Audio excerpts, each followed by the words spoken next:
When I came home to Yuba City, my quiet town in the middle of nowhere Cali had become a bustling military installation. It wasn't something I'd expected to find after finishing nursing school. Nearby, Beale Air Force Base had been handed over to the U.S. Army. What had just recently been a hub for Global Hawks, UAVs, and the occasional U-2 spy plane had become completely paralyzed by the Meta's disruptor device. No radar, no long-range communications, no GPS. You can't exactly fly unmanned aircraft under those circumstances. So when the 13th Armored Division was reactivated nearly 75 years after being disbanded, the military quickly repurposed the base back to its old task from World War II. Word spread quickly about the Metas making landfall near Seattle and in Canada.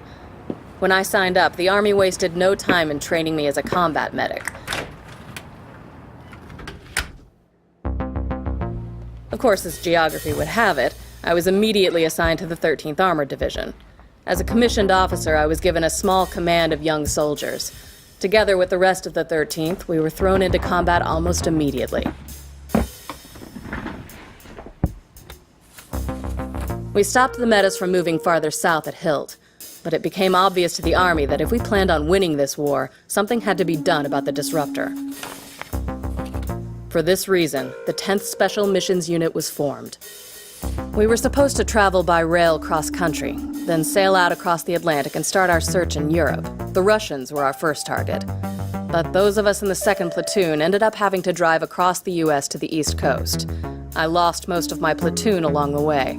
Not to enemy fire, but to the chaos of reassignments and the commands of desperate generals, watering down non-essential units and disorganized attempts to redirect assets against the Meta's northern and southern forces. First, we lost Tank 4, then our Bradleys, then our support vehicles, finally Tanks 2 and 3. Now only the Hellcat remains, but our mission carries on. Still, I'm not alone. An Abrams tank isn't the kind of vehicle that one soldier operates on their own.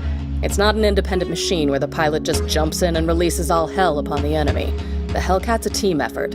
It doesn't have the sci-fi charm of a one-man armed slave, speedy robotech, or a super-advanced mobile suit. It's certainly no invincible Gundam either. No new types or Lambda drivers here. The Hellcat's just an old-fashioned, genuinely bona fide main battle tank, the primary land warfare system of modern armies for the last 100 years. 70 tons of American steel. Righteous hell on treads.